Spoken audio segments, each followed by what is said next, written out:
Hello, everyone, and welcome again to Read Differently Book Experience. We are here concluding our first book, The Last Arrow, and we'll be doing chapters 7 through 10. Yes, I thought there were 9 chapters, but surprise, surprise, there was another. And so we will be concluding those 4 chapters today, and I am happy to have Alcinda, one of our YouTube viewers, here with us participating. Thank you for coming. And our regulars are here: Janoyce, Tammy, Jesse, and Rolando, the man who is strong enough to stand amongst all of us. We really, really appreciate you being here, and we are happy to conclude this book. We had a nice little discussion before we started this video about where they have been, how they've been impacted by the book so far. All right, so we are going to jump straight into our presentation and let's begin. So as usual, I will first take my video off. And we are going to share.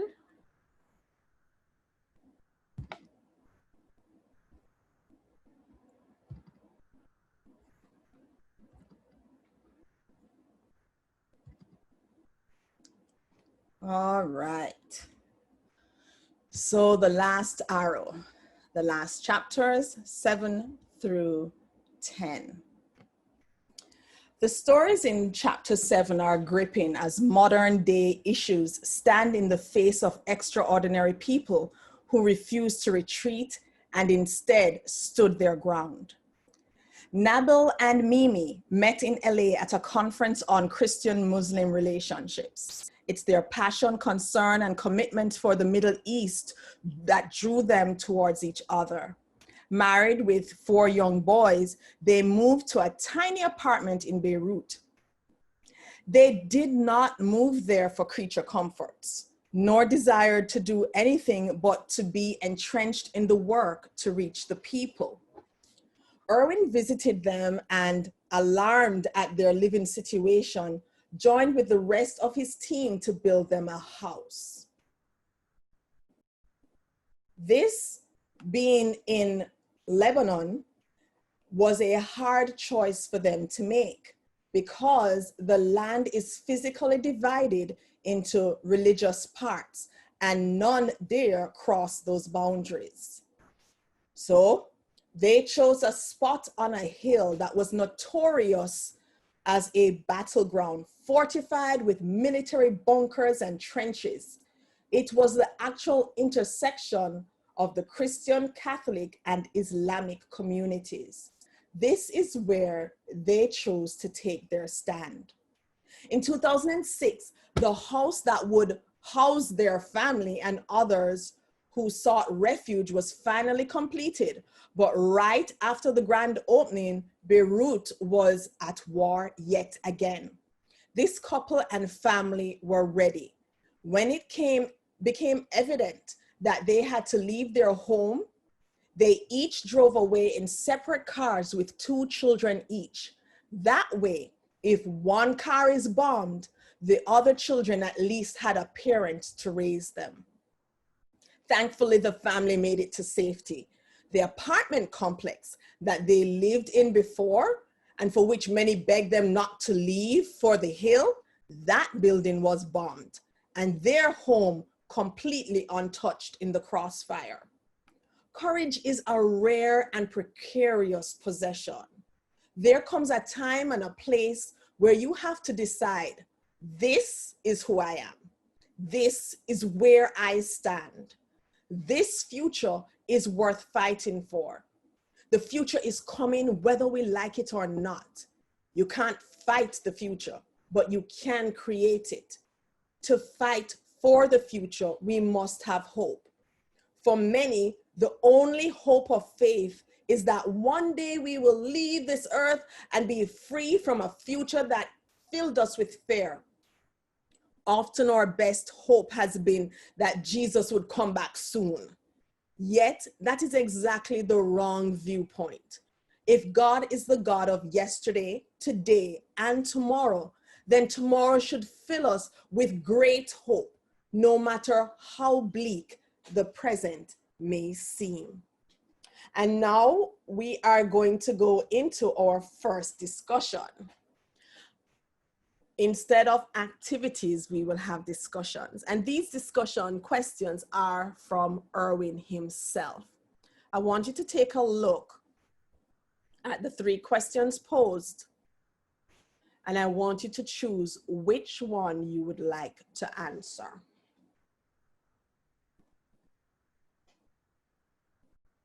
So please go ahead and unmute yourselves.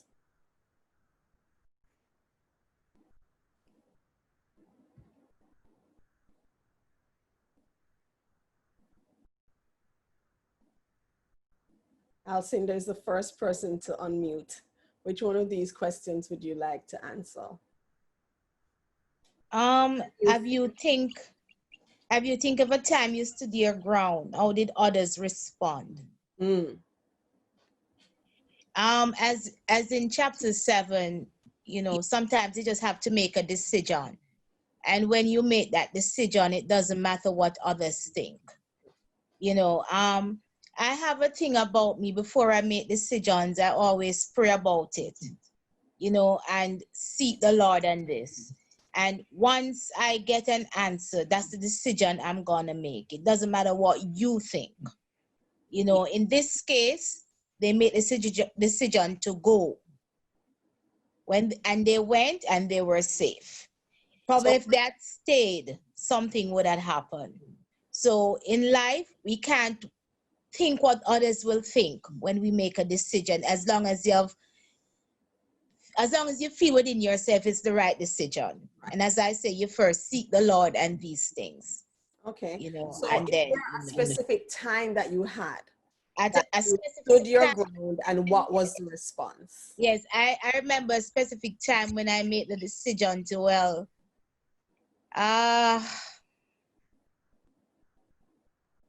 it's a personal matter, and No, you don't have to reveal. Right.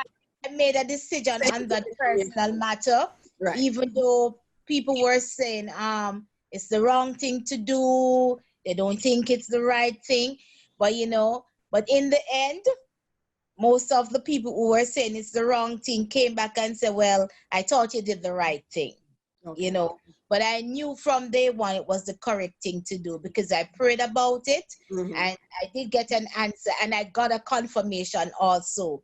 So I knew it was the correct thing to do. All right, thank you. I'll just take 2 more persons. Who is brave enough? Rolando? Sure. I'll take the first one. Can you think of a time that you stood your ground? How did others respond? So around 17 years ago, I was working in a store, a very popular store, and I used to be known as a yes man at some point at the job. So I was always happy to do work and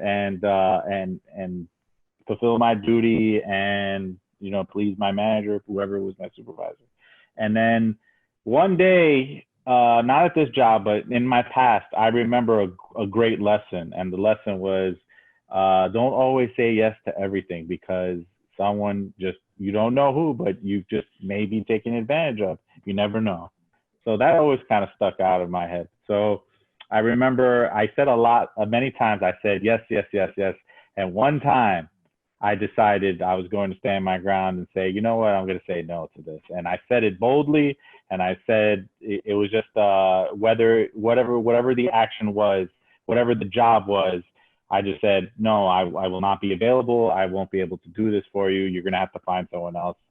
Sorry. And you know what the response was? The response was, okay, good for you. Good for you standing up for yourself. And that was fine. Oh, good. So I didn't get any negativity from it. So. All right. Thank you. Thank you for sharing. One other person, Janoit. So I remember there was a time a couple years ago that I had came into like a leadership position, and I was one of the youngest persons on the team. And I remember there was another person on the team that was much older than myself and was in the position before I had taken over. And this person, for whatever reasons, was just not really nice to me. You know, would kind of be very mean and have a lot of attitude. And I did nothing to this person. And so, but I kind of always wanted to just, you know, not react because I didn't want to be disrespectful because there was that age gap. But it just came a point where I was just like, enough is enough. You know, I can speak up for myself and still do it in a very respectful manner, but just know that just, you know, you can't speak to me just because you feel like, you know, for whatever reasons, you feel like you can do that because maybe you're much older than me or whatnot. So that was a time I had to just learn to speak up for myself and, you know, make my presence known. And what was the response?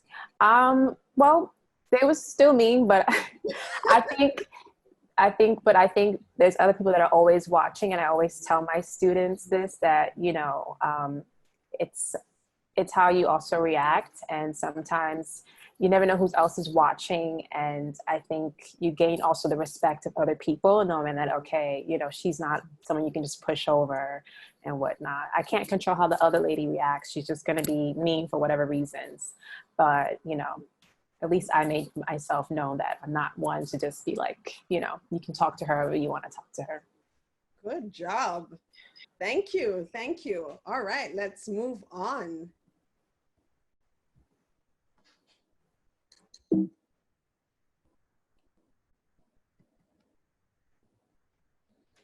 This is chapter 8. Find your tribe. There's always a sense that legendary people are a different level of human beings whose greatness is singular and self-contained. However, when we look more closely, there's something far more powerful at work. They are the visible manifestation of a greater reality, and that's that they are individuals who represent the whole. Individuals who accomplish great things never accomplish them alone. They were all recipients of a gift. They were given the gift of visibility by those who served tirelessly behind them. For every name that is known, there's an endless number of names that remain unknown, and yet this does not diminish the greatness of the individuals we hope and we see as inspirational and those who we do not know. It's much easier to do something yourself. It takes so much more work and demand on yourself to create an environment where highly talented, skilled, and intelligent people can work together for a common goal. This is the true genius behind all greatness. We can all experience moments of greatness, but what seems unattainable is sustaining the level of commitment, resolve, and quality that achieves sustained greatness. Mark Burnett, the television genius behind Survivor, The Apprentice, The Voice, Shark Tank, and 500 Questions, just to name a few, makes repeating success over and over again look easy. He's married to Roma, who is known for her angelic role in Touched by an Angel. Together, they have launched a record-setting series on the History Channel called The Bible. And they have even undertaken the feat to bring back the epic classic Ben-Hur for a new generation to experience. Mark's immediate response to the reason behind his success is his team. He has had the same team for many years, and he trusts them to take on great challenges. He surrounds himself with a great team. This is where most of us miss the boat. We've been misled to believe that if we have the potential for greatness in us, it means we don't need people to help us achieve greatness. In fact, our sense of greatness might actually cause us to demean and diminish the value of others. If life is a race, It is far more likely to be like a relay in which we do not win if we do not have a team that will help us get across the finish line. Mark is about friendship. If you are to live a life where you never settle, if you are going to strike the last arrow, you need to find your tribe. You need to at least be able to answer two questions. Who is with you? And who are you with? The truth is, there are relationships that will keep you from the life God created for you to live. Yet, this must never blind us to the deeper truth that we are not created to do life alone. And if we want people to be for us, then we need to be there for people as well. People don't slow you down. It's the wrong people who slow you down. If you want to go fast, go alone. If you want to go far, go together. If you want to go far, fast, go tribe. All right.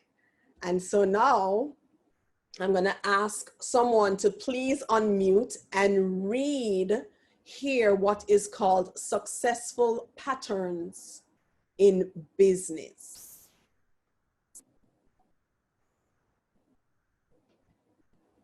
Years ago, when I spent a great deal of my time trying to understand successful patterns in business, I began to discover that often the initial idea of entrepreneurs is not their best idea, but what happens in that first endeavor is that they find their best people.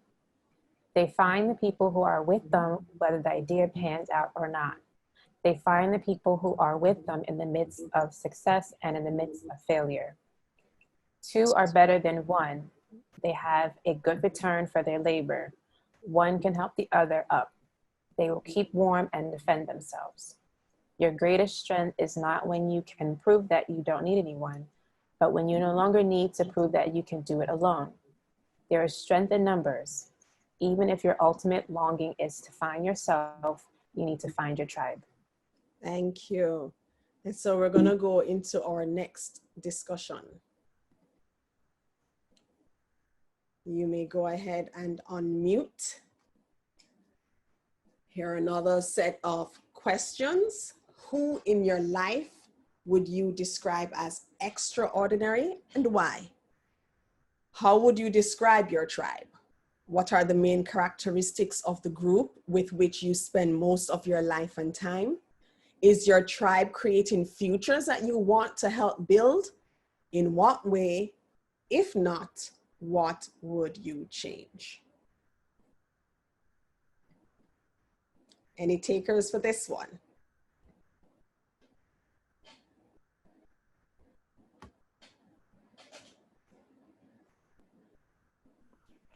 I guess I'll say who in my life I could describe as extraordinary. Well, the one person I look up to the most, that's who I find extraordinary, my father, because he's an educated man. He got his master's in English, so he wanted to be a teacher, but everything didn't work out for him at that point. He got to teach for a little bit during a time where, because of him being Hispanic and the way the system was set up, there was a lot of prejudice and a lot of things going on at that time. So it veered his life in many different directions, especially since he had one son at the time. I'm one of three.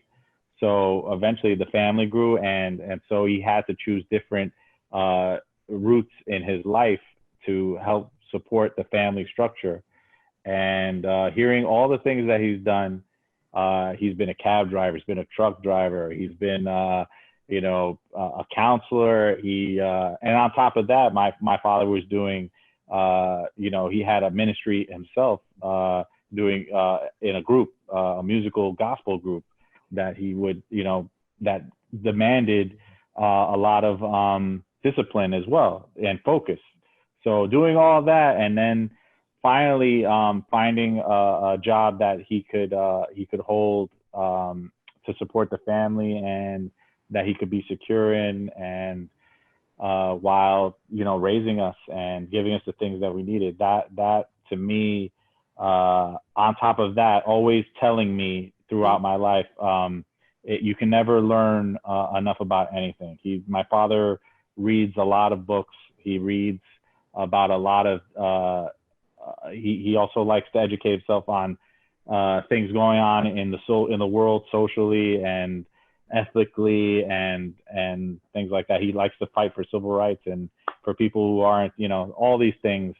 And on top of all that, you know, it's just, it always gave me something to look up to. So my father, to me, was a well-rounded person in that regard. So. Wow, that is amazing. Thank you. That's an amazing dad.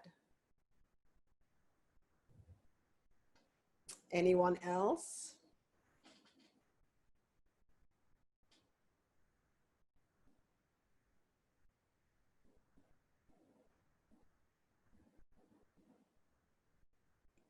There is one, I mean, I know so many people who I could consider extraordinary. There's a particular lady, Dutch lady, who lives in Jamaica. We call her Auntie Nell. I believe she is one of the most extraordinary people I have ever had the privilege of meeting and knowing. I knew her since my childhood. She came to Jamaica as a missionary, I believe as a nurse, and she stayed. There were 2 boys in the hospital that were left as babies. I believe that's the story. And she took them in as her own sons.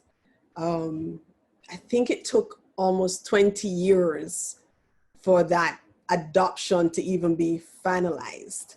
But she worked with children. She started what was the Jamaican version of Circle Square, a Canadian program for children. And I became one of those children that joined that team. We went to prisons, on the street, in orphanages, and we did skits, and we danced, and we sang, and we did sign language. And it was this, my whole life was different because I was so involved in this thing. It then evolved into a yearly camp in the summer. And I remember when they just started, I was like, Auntie Nell, I want to go to camp. And she looked at me and she says, when you fix your attitude. I was like, what? You know, and she kept on doing that. One, I was a little too young to start going to the camp. I think you had to be 9, and I must have been asking her from the age of 6. And so when the answer was no, I guess I would give a bad attitude. And then her response is, when you fix your attitude, you can start coming to camp. She was I've never known her to be unkind or have a harsh word. I don't know how she does it.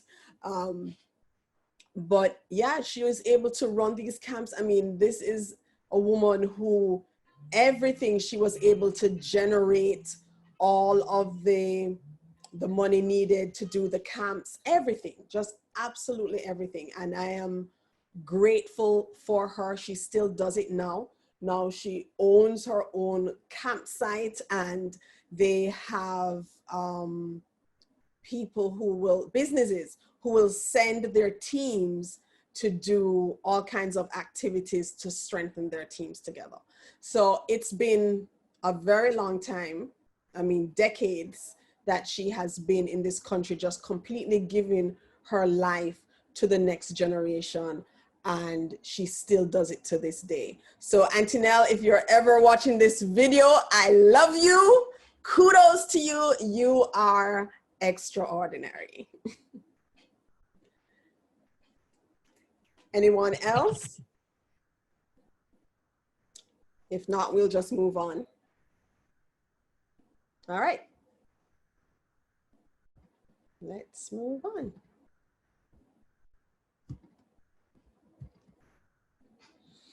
Chapter 9. Go from I don't know to know what you want. This one is interesting because the story that stood out the most here is a love story. And I love love stories. So this is about Jimmy and Sis. They met in 1961. And by May 1962, Jimmy asked her out and they dated. So they had a good time and they started to date.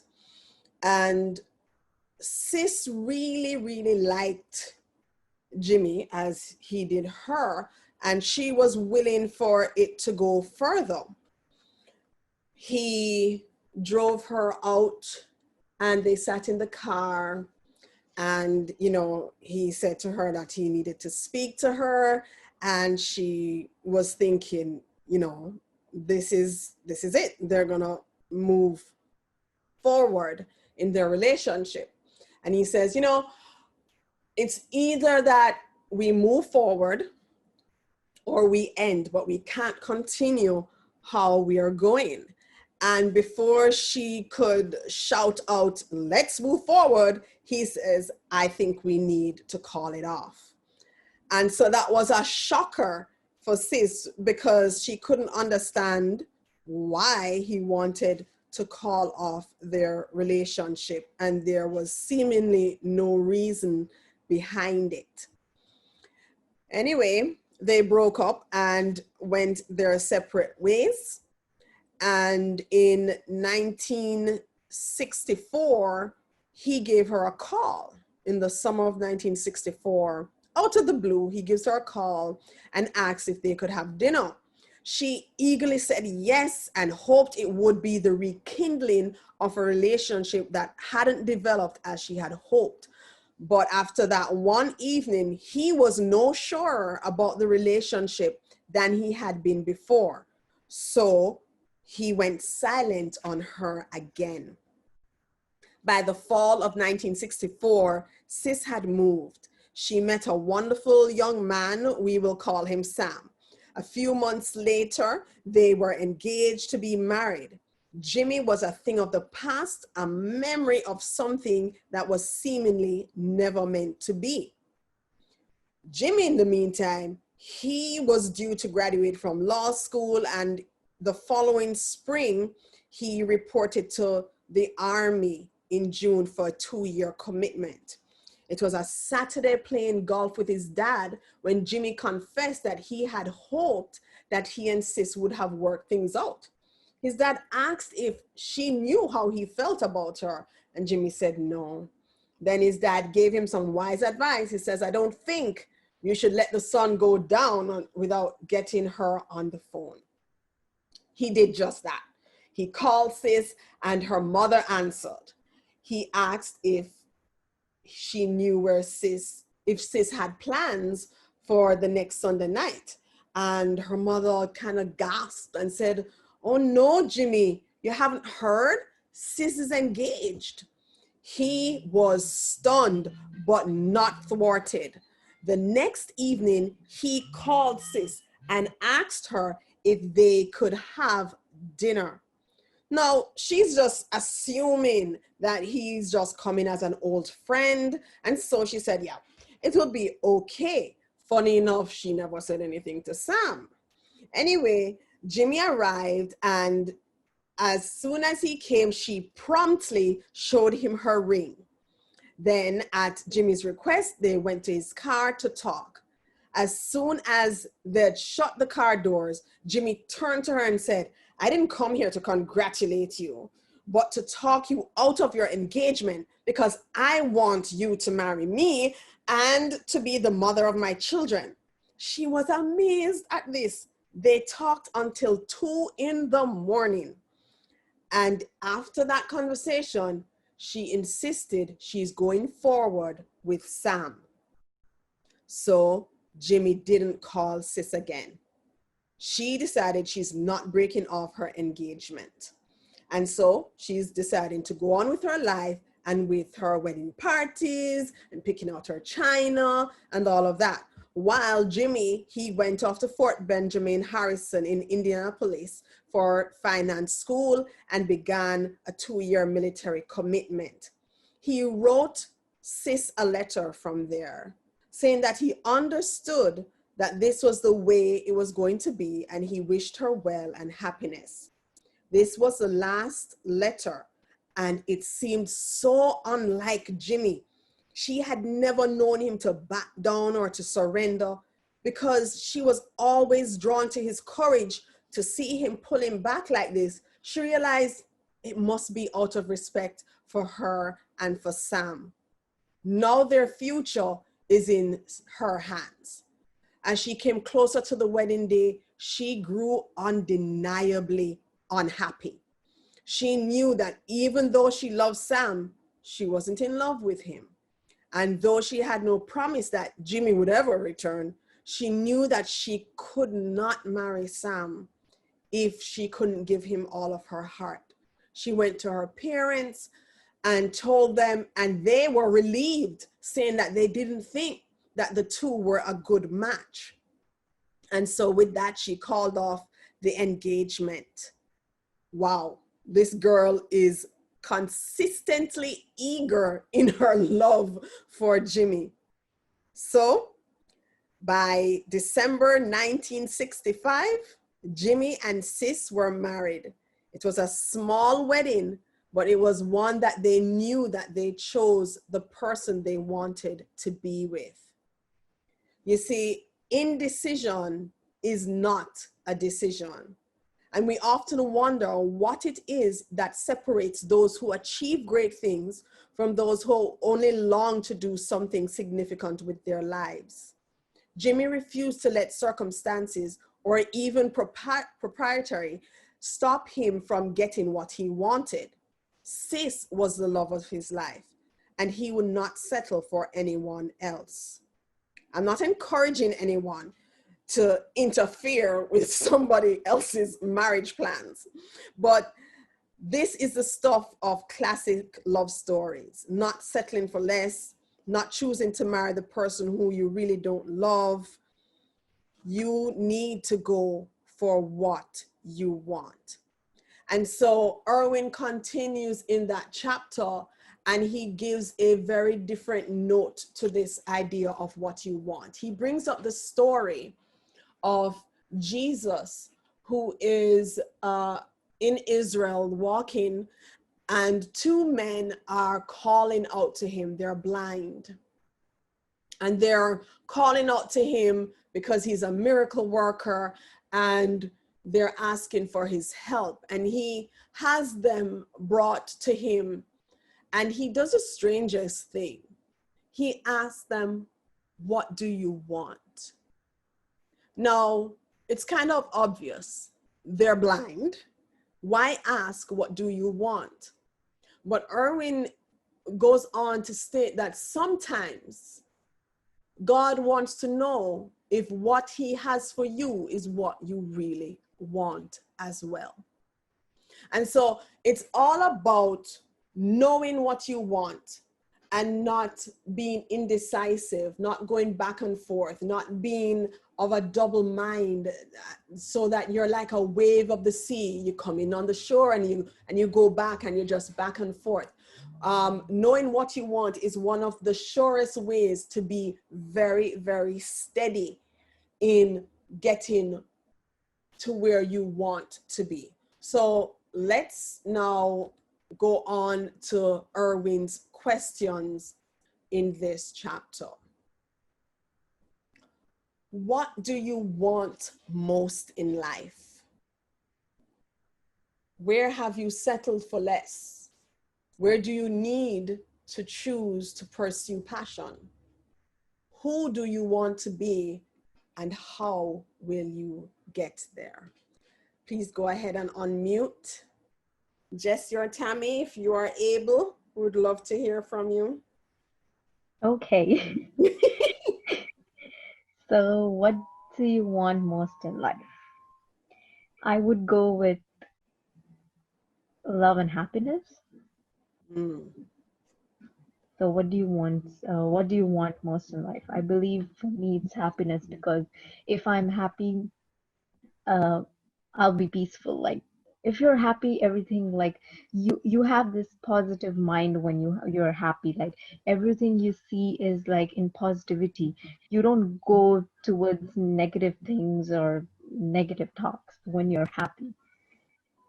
And where have you Definition of settled for happiness? less? Sorry, what's your Sorry? definition of happiness? What does it look like? What does happiness look like for you? Or what does it feel like?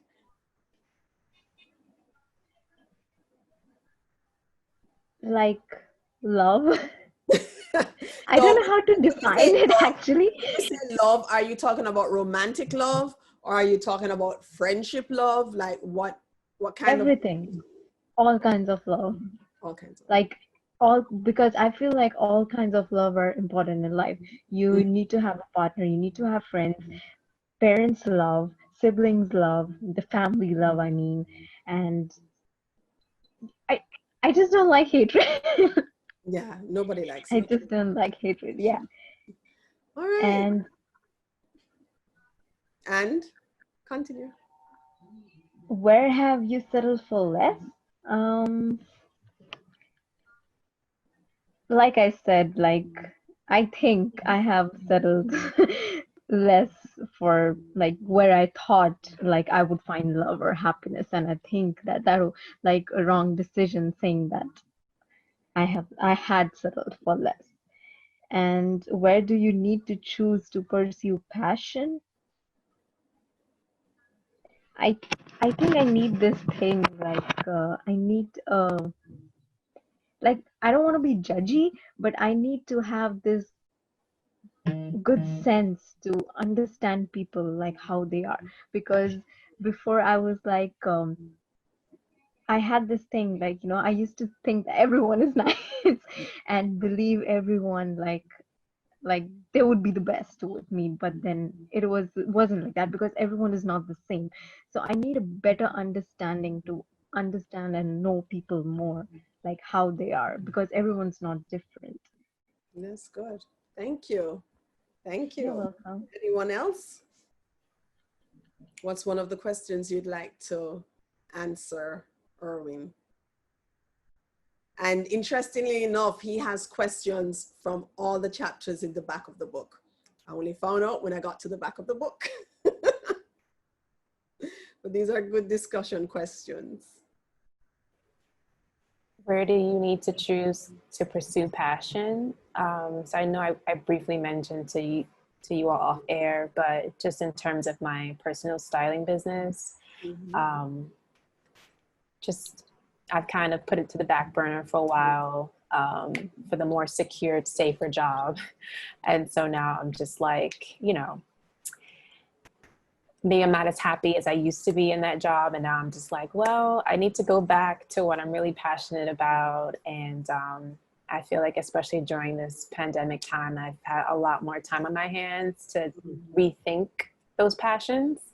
And so I've definitely been taking the past week or so to really kind of rethink and start to put a plan to paper on how to pursue that passion. So that's awesome. And I know you're a good planner. So if you're putting things on paper, it's gonna get done.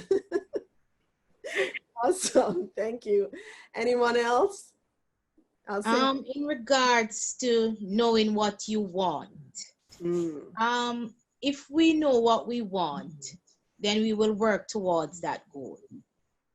So it's like living the life you're living now, whether it's being good or if it's bad, if you know exactly what you want. Say for instance, then like, okay, Safiya, you want to be a teacher. You're going to work towards that goal in being that teacher and the best teacher ever you can. So as long as you know what you really want, I think you will strive for that. Mm-hmm. But what do you want most in life, Alcinda? What I want most in life is just being happy, which contributes being healthy. Mm-hmm. Because once you're healthy, then you're happy. From that happiness comes all other things, you know. And of course, I have a rich family life, you know, relatives, friends, and that's good. And having those make me happy. Well, that's good. All right. Thank you. Rolando? I'll make it quick. Who do you want to be? I want to be. I want to be able to succeed, be a success in my life, and it doesn't matter what the measurement of the success is. I mean, I don't want to be a success to others. I just want to be successful in my career at the point where that I know that success extends to, supporting the family, being able to do the things in my, because I'm married, in my marriage where we can, grow and we can do things like, and get the things that we need in life, and up to the point where, we can be happy to the end of our life, So how will I get there? I think I thought about this. I think it has to do with my surroundings, where I am, my environment, where, I think in order to find that success, to find more success, you have to be around people, a nurturing environment that will feed into that success. Because, for example, where I am in my life, in my career, I could have gone into that question, where have I settled for less? Well, the environment was starting to feel a little, not the best environment. We had a company that came in and they took over, and lots of jobs were lost. And it was kind of that environment of, well, I'll just keep doing what I'm doing to survive, and then we'll see what goes on from there. And that's where I kind of put the stops and settled for less in that regard. So I'm kind of answering two questions here. That's okay. But I think, how will I get there? I have to put myself, or I have to find an opportunity to find a place where, or an environment where it will allow me to grow and be successful. So it's kind of hard in this climate right now, but that's the goal. So that's where it would be. Right. Tammy, are you there? No problem. I'm here. Okay. Anything from you? Well, what do I want most in life?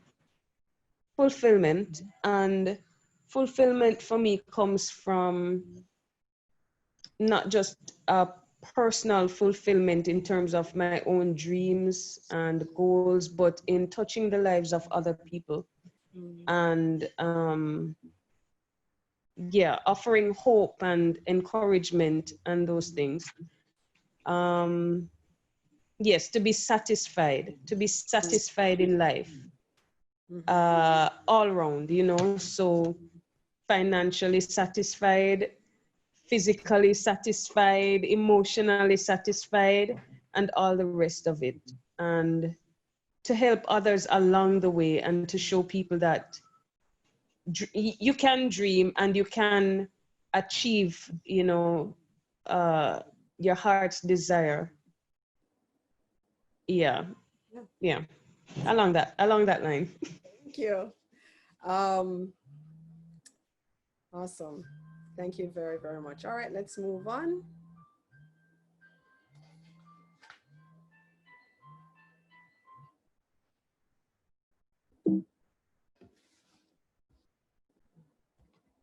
Okay.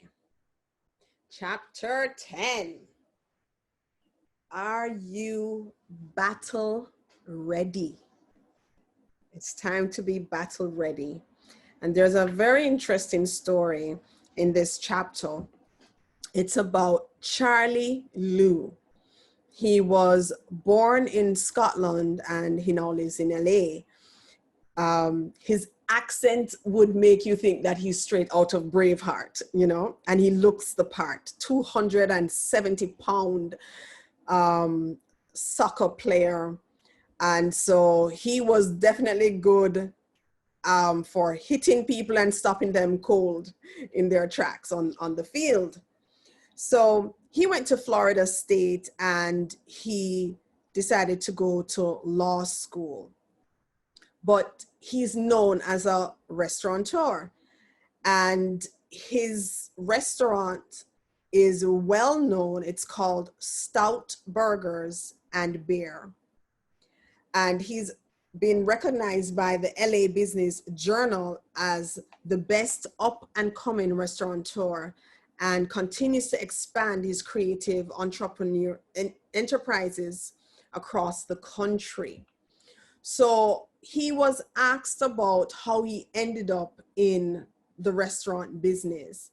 And it was like a shock, because he started off being a bus boy. So he would go to these popular clubs, and he did every job he could find himself to get. He was a bus boy, a barback, a driver for intoxicated owners. He became a security guard, and he even knew some martial arts that came from his background living in Scotland. And so he was working as head of security and floor manager when a crisis happened for the people he was working for. They suddenly found themselves in a serious legal crisis, and they asked him for his legal help. But Charlie had never actually worked as an attorney up to that point. He was comfortable as head of security and felt completely out of his league handling this lawsuit. Anyway, he went into it and they won. He got a tidy sum of money, and he used that money to open up his first restaurant. And from that first success, he extended his reach to as far as Austin, Texas, and Charlotte, North Carolina. What is wonderful about Charlie's stories are the unexpected twists and turns. You see, there's no straight line from a boy growing up in Scotland to having restaurants in LA, the United States. His journey was full of challenges that he turned into opportunities, from waiting on tables at the age of 16 to designing tables 26 years later. If you remove the middle of his story, it would look like he had a straight line to success.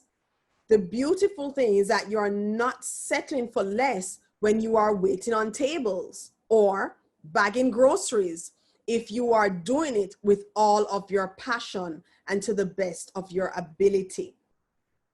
One person biblical character that Erwin looked on was Elisha, and he noted how Elisha was able to drop everything when Elijah just simply threw his robe on him. I mean, he cut up the ox plow that he had, he butchered the ox, barbecued it, basically served it to his community people, and he left. Like, he completely burned his past, you know, something we talked about last week, and he went for his future.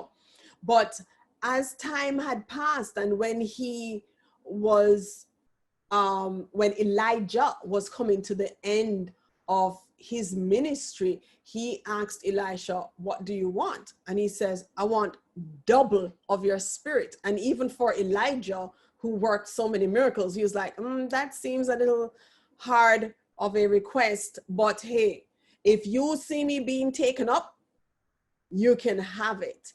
And so he was taken up, Elisha saw him, and he was able to get double of Elijah's spirit. But there is something very interesting that took place before, and that is that Elijah gave Elisha opportunities to leave him again and again and again. As he walked to different towns, he's like, stay here. And Elisha said, I'm not going anywhere. I'm not leaving you.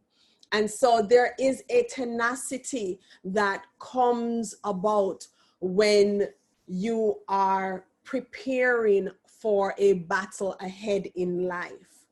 The little things that you can be trusted to do, whether that be for like Tammy, the little things of feeding your children and being diligent in doing something like that and giving it your best as if you were being paid for it. That one day is going to turn over into you being able to serve multitudes or more. You understand? For Erwin, his personal experience of how he really came into all of this limelight, for 10 years, he was running a church that barely had 200 people. It started off with an even smaller number than that.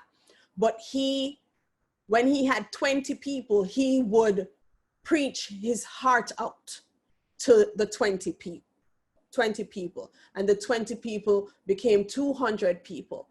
And he just never stopped doing that. And then one day, being really tired, he went home and his wife reminded him that they had an event to go to. And at the event, he had promised that he would be the person to hold the flashlight to guide people who would accept Christ, so that they could go to a different room. That's all he was there to do. And his wife said, you need to come. And he says, well, I'm sorry, I've worked really hard, and it doesn't really take any brains for anybody to just hold a flashlight and do that. So if you don't mind finding someone else. And she got under his skin and was telling him that, no, this is what he committed to, and he needs to keep his commitment. Anyway, he decided to go, but he needed a pair of pants and decided he would just get it on the way.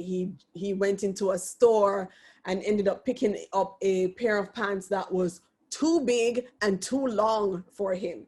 Anyway, he put it on and he was there to do what he said he would do. Then the person who was managing the event rushed and came to him and said, hey, Erwin, listen, the speaker who we're supposed to have for this event, his flight is delayed. You're up. You're going to have to preach to these 20,000 people. And he's like, stop joking. I mean, this was a gentleman who he was not necessarily close with. They had two very, very different ways of looking at their faith. And so he did not take him seriously. The man said it again a second time. He still didn't take it seriously. The third time, the man is shaking his shoulders and is telling him, hey, you need to get out there and you need to preach to 20,000 people. And it's at that point in time, Erwin realized that he was serious.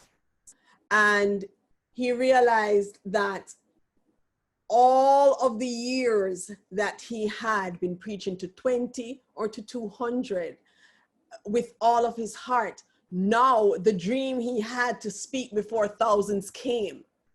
And the only thing he wanted to know is, was he ready? Was he personally ready for this? And he says here, for though I may not know you personally, he's talking to us as readers, there are great battles ahead of you. There are dragons to slay and giants to bring down. And while you may not know what battles are yet to face, there is one thing you can know, that you are battle ready, that you are prepared for the great fight, that for you there is no option. you will shoot your every arrow. And when your bow is done, you will take the last arrow in your hand, and with your last breath and with all the strength left within you, you will strike, you will strike, you will strike. This is not a subtle reminder that if you truly live before you die, that your life has power. This is a call. And so he is calling us as readers to really get in to what we need to do to be faithful with the little so that we can be entrusted with much. Here are his last questions to us. Has lack of intention ever led you to a place you never thought you would be? Describe that place. What battles are you preparing for and how?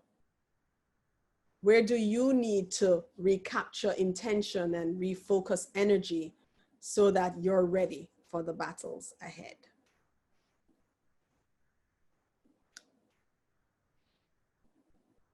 I think I will start with let me see. Lack of intention.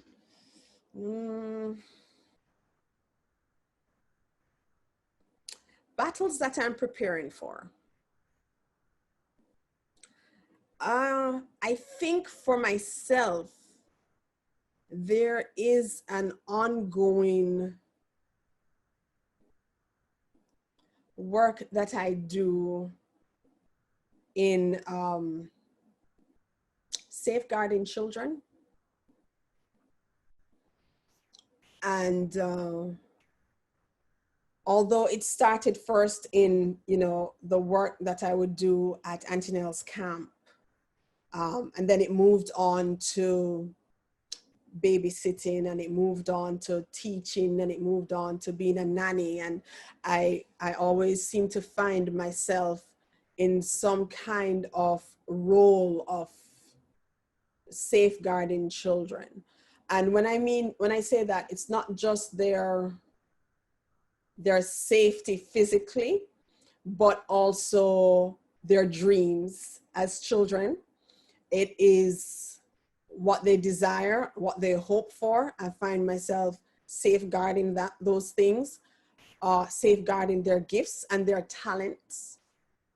And so I'm not sure exactly what that battle is going to look like in the future, since I have done it, one-on-one or a few, but I have found myself at different times thinking, oh yeah, all this experience that I've had has come to this point. So at one point I had to stand in an auditorium with 200 young people from the inner city at a camp, and there was an issue going on and no one else could be there. So they just said, Miss Brown, can you just go and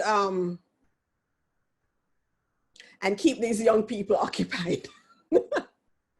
And so for that one, that was a battle, and my gift for storytelling is what helped me to be prepared for that battle, to keep 200 young people in their early 20s, keep them engaged and keep them from getting into stuff, because there were a couple people there who were ex-gang members. So it wasn't necessarily a safe environment, but for instance, storytelling got me able to do that.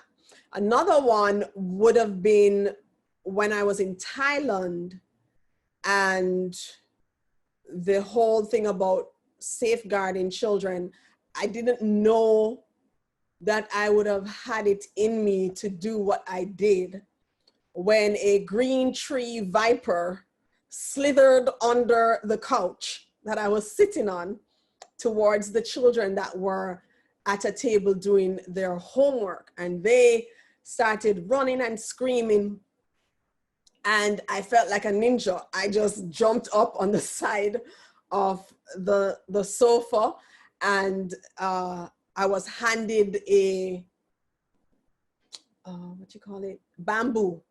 I was handed a bamboo, and I come down, and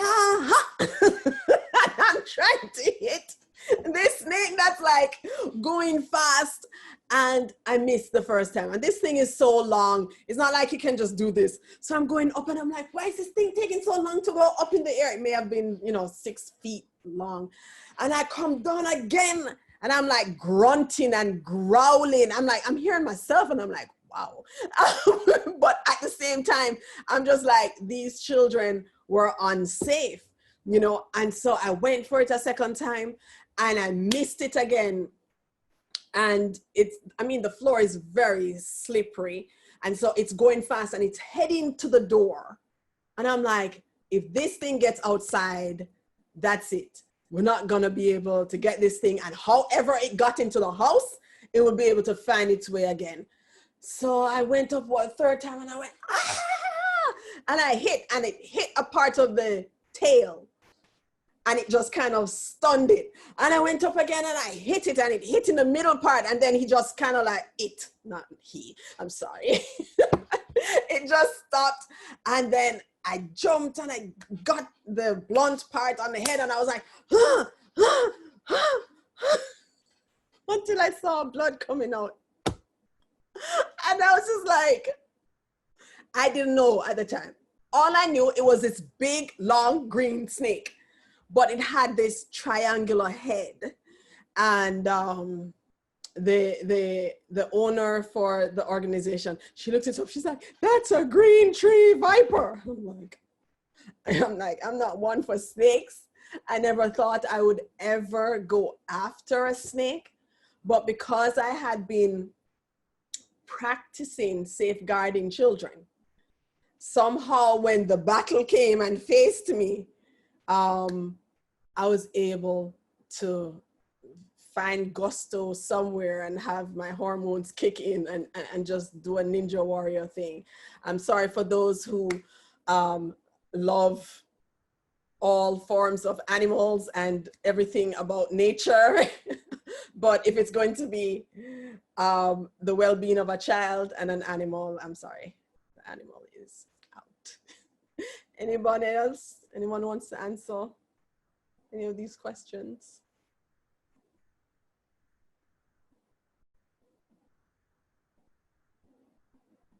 Remember to unmute yourself.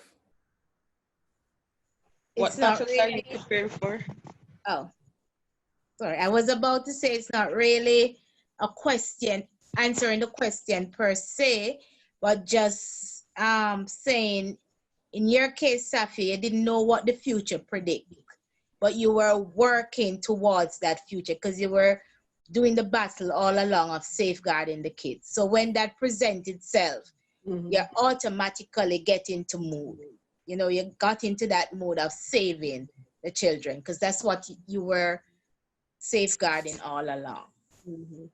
So, we never know what the future predicts, but we just got to work towards whatever we think that future is. Right. Tammy? Yeah, I was looking at the question, what battles are you preparing for and how? Well, I have this one child who will be transitioning from prep school to high school in short order. But that child has experienced a greater level of difficulty. Well, you know what? This is the only child that has had difficulty in academics. And it's a bit, it takes a lot out of me to see that, to watch the pain that she goes through.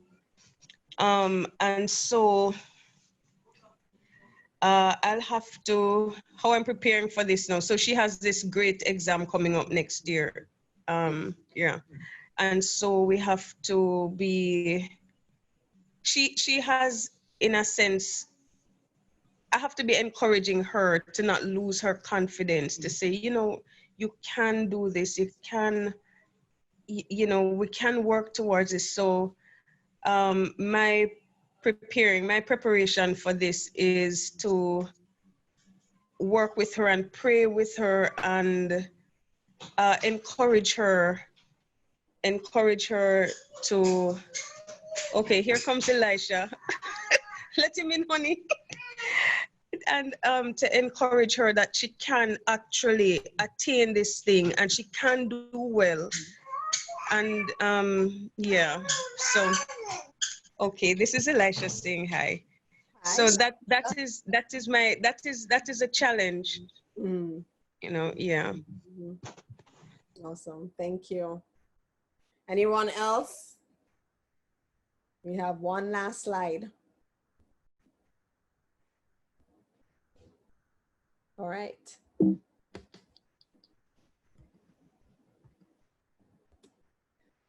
All right, here are your parting words for the journey.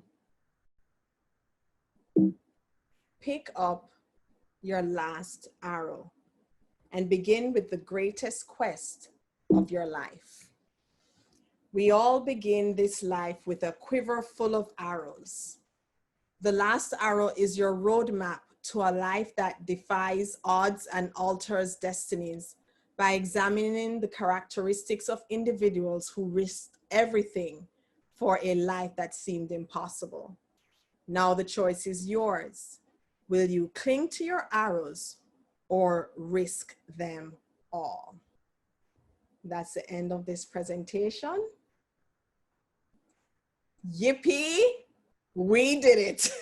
Beautiful. We did it. We did it. Welcome, Antonio. So, any last words or comment about Good job. I know we did it together. I know for me, the biggest thing is being actually able to finish a book. If it wasn't for this process, it wouldn't have been done. I probably wouldn't have passed chapter 3 if I got that far. The book is a bit addicting. I mean, the stories are really well written and he's a great writer, great storyteller. But usually I don't even get to finish books that I really like. So that's a big victory for me. Anyone else? Anything, any questions you have? Anything you didn't get, you didn't understand? You can give a thumbs up if you think you want to buy the book. Yeah. Definitely. Definitely would. As I said to you before, I was trying to see if I could find it, but I guess I haven't seen it here. I have to wait until I travel again to get it. But I definitely will buy the books. We should give you some copies so that when you go back to the island, you'll be a distributing partner.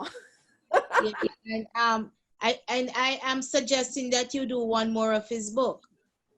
Okay, good, good. I am taking suggestions. I am taking suggestions. Great. Do one more of his book. It's awesome. I like the way it takes it down to you. You know, each step from you read chapter 1, you don't want to put it down because it pulls you in. You know, and you want to see what's going to happen. And he's awesome. So I don't know. Probably you should do a couple of his series. I don't know how many books he have out, but my suggestion.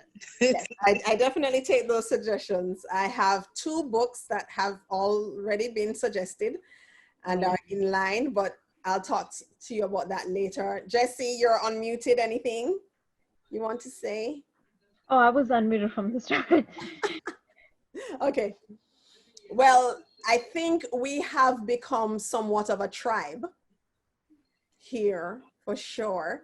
And I know the current plan that I have is to continue next week with a new book. And the book is the Assertiveness Workshop. This is a very good book for persons who are in business, any kind of business, you're working, you want to deal with assertiveness, you're starting a business, you definitely want to deal with assertiveness. You're in your relationships. I mean, there is not one person that this book does not apply to. But they even have HR issues in there. So this book is very, very different. It's not a storytelling kind of book. It is more of it is a workbook. So that means I will inform you of what you will need to take to the next meeting. And hopefully we will have a surprise guest. Wow. Maybe not. we'll see. We'll see. But I definitely want to thank my book experience tribe.